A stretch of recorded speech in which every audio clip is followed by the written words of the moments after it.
Assalamualaikum warahmatullahi wabarakatuh. Apa kabar teman-teman yang salih dan salihah? Semoga semuanya selalu dalam keadaan sehat ya. Amin.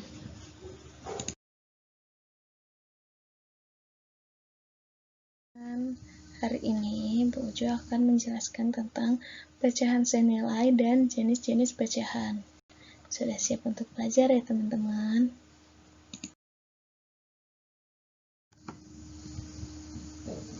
Apa itu pecahan senilai? Pecahan senilai adalah pecahan yang dituliskan dalam bentuk berbeda, tetapi mempunyai nilai yang sama. Teman-teman, sekarang bagaimana cara menentukan pecahan senilai? Nah, cara yang pertama, pembilang dan penyebut dikali dengan bilangan yang sama. Contoh, 4/5 sama dengan atau senilai dengan titik-titik per 10. Nah, kita harus mengisi titik-titik tersebut. Bagaimana caranya? 4/5 ini, 4/5 di contoh yang tadi, kita kalikan dengan angka atau bilangan yang jika 5 dikalikan dengan angka tersebut dapat menghasilkan penyebutnya 10.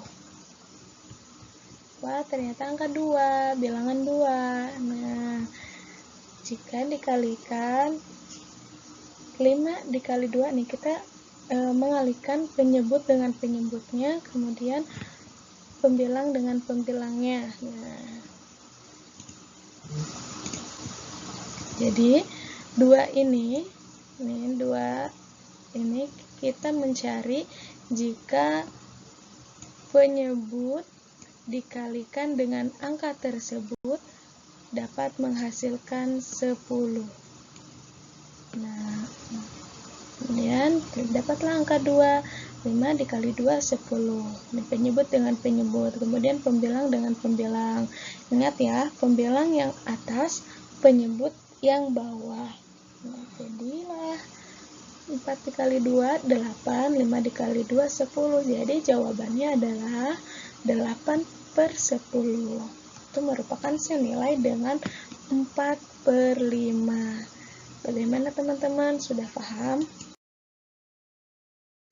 Oke, sekarang cara menentukan pecahan senilai yang kedua.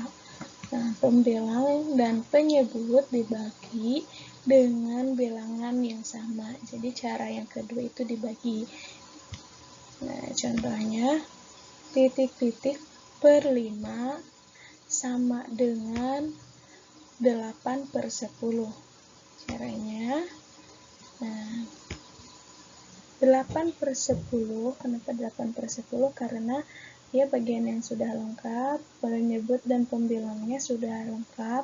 Kemudian kita bagi dengan angka berapa? Dengan angka yang nanti dapat menghasilkan angka 5. 10 dibagi berapa yang dapat menghasilkan angka 5? Ya, angka 5 di bagian yang dia pembilangnya belum ada. Wah, ternyata 2. Nah, coba kita hitung. 8 dibagi 2 dapat berapa? 8 dibagi 2, 4. Kemudian 10 dibagi 2, 5. Nah, penyebutnya sudah sama ya. Titik-titik per 5. Titik-titiknya adalah 4/5-nya sudah sama. Jadi kita mencari pembagian yang dapat menghasilkan bagian yang kosong pada penyebut atau pembilang tersebut. Paham ya teman-teman? Ayo menalar. Yang pertama, wah, ada gambar nih.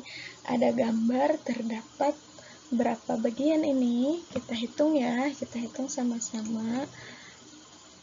Ada 1, 2, 3, 4, 5. Ada 5 ternyata.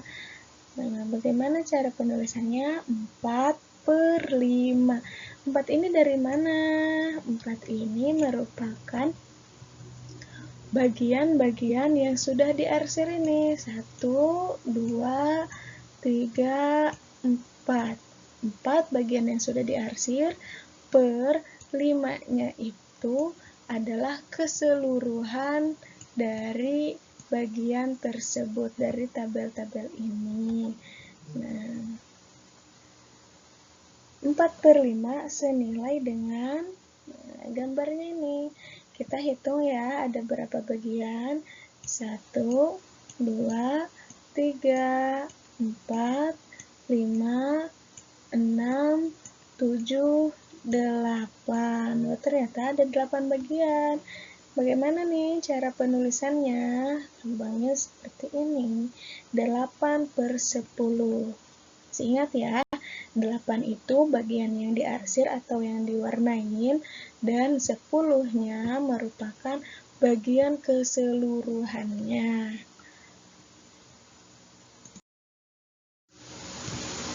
Ada bagian lagi nih, ada gambar. Nah, ada gambar 2 bagian yang sudah diwarnain. Jadi lambang dalam matematikanya 2/3. 2 yang sudah diwarnai dan 3 dari keseluruhan gambar tersebut, tabel tersebut ya. Kemudian kira-kira dengan ini ada lambang matematikanya tidak sama dengan atau tidak senilai dengan gambar di sampingnya. Kenapa? Coba kita hitung ada berapa? 1, 2, 3, 4, 5, 6. Ada 6. Dalam matematikanya 3/6. 3 yang sudah diwarnai dan 6 keseluruhannya. 2/3 ternyata tidak senilai dengan 3/6. Kenapa? Nah, tadi kita sudah mempelajari bagaimana cara menentukan bahwa bilangan tersebut senilai atau tidak ya. Nih, teman-teman dapat menalar atau mengingat bahwa 2/3 tidak senilai dengan 3/6. Diingat ya, teman-teman. Oke, kita lanjut teman-teman. Sekarang kita lanjut jenis-jenis pecahan. Yang pertama ada pecahan biasa. Apa itu pecahan biasa?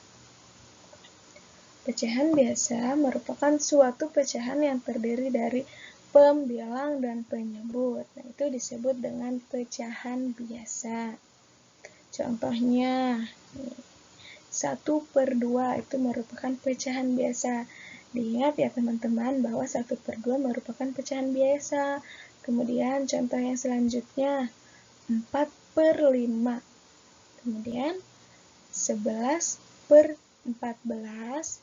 Lalu 20/10. Kita lanjut ya. Ingat, ini harus diingat teman-teman.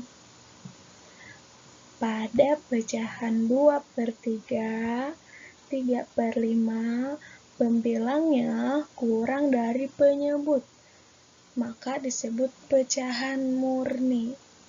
Nah, pembilang yang mana, penyebut yang mana, masih ingat tidak? Pembilang bagian yang atas dan penyebut bagian yang bawah. Jadi, jika pembilangnya kurang dari penyebut, maka dapat disebut dengan pecahan murni. 2/3 dan 3/5 itu merupakan pecahan murni ya teman-teman. Ini harus diingat teman-teman. Oke, nih sekarang ada lambang pecahan dan nama pecahan. Nomor 1, 6/10, nama pecahannya atau ditulis 6/10. Nah, kemudian nomor 2, 7/2. Ini lambang pecahan dalam matematikanya seperti ini ya teman-teman, dilihat nomor 2 ya. Nah, nama pecahannya atau ditulis dengan 7/12.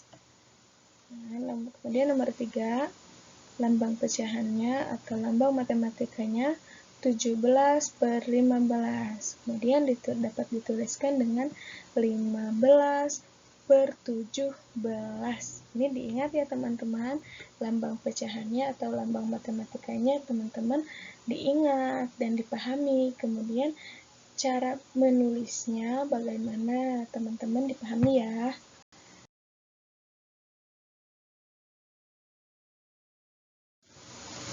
Nah, sudah selesai teman-teman. Terima kasih sudah menyimak. Semoga teman-teman dapat belajar dengan lancar ya. Sampai jumpa di pembelajaran kedua. Nanti kita latihan ya di jam pembelajaran kedua. Terima kasih. Wassalamualaikum warahmatullahi wabarakatuh.